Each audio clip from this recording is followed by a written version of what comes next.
Did you know episode number 21? Why are there stones on railway tracks?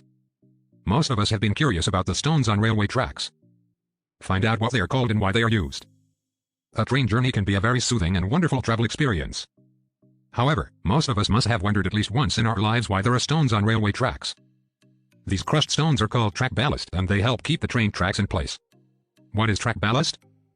Track ballast is the collective term for the crushed stones on railway tracks. They form the track and are packed around railway tracks. They form the ground for the railway sleepers, which are used to keep the railway tracks upright and properly spaced. Railway sleepers are the rectangular support piece kept perpendicular to the tracks. A railway sleeper is also called a railroad tie or a crosstie. Sleepers used to be made of wood earlier, but now they are mainly created with pre-stressed concrete. Why is only a certain type of stone used on railway tracks? Track ballast cannot be made with any kind of stone.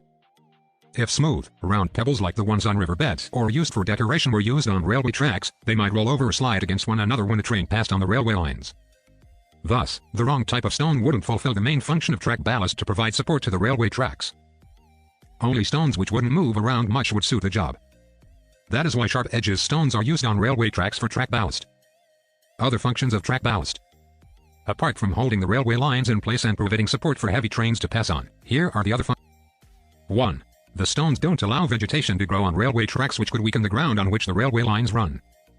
2. Track ballast also keeps water from reaching the track on a regular basis and softening the ground. It doesn't completely seal off water from the railway tracks, but it facilitates proper drainage beneath or around the tracks to ensure that the water doesn't stay on it. Technique used to minimize railway vibrations. The immense vibration of a passing train is a threat to nearby buildings apart from the loud noise, which is a problem too. Railways use a clamping technique to minimize vibrations consisting of ethylene or ethylene propylene din monomer rubber, which is highly resistant to heat, water and other mechanical strains. This helps noise and vibration to be reduced to a great extent. Now that you know the crucial function of track ballast and why there are stones on railway tracks, make sure you don't keep picking stones from the tracks to chuck them outside. So if you're new to my channel, make sure subscribe, relatives, and comment below your thought.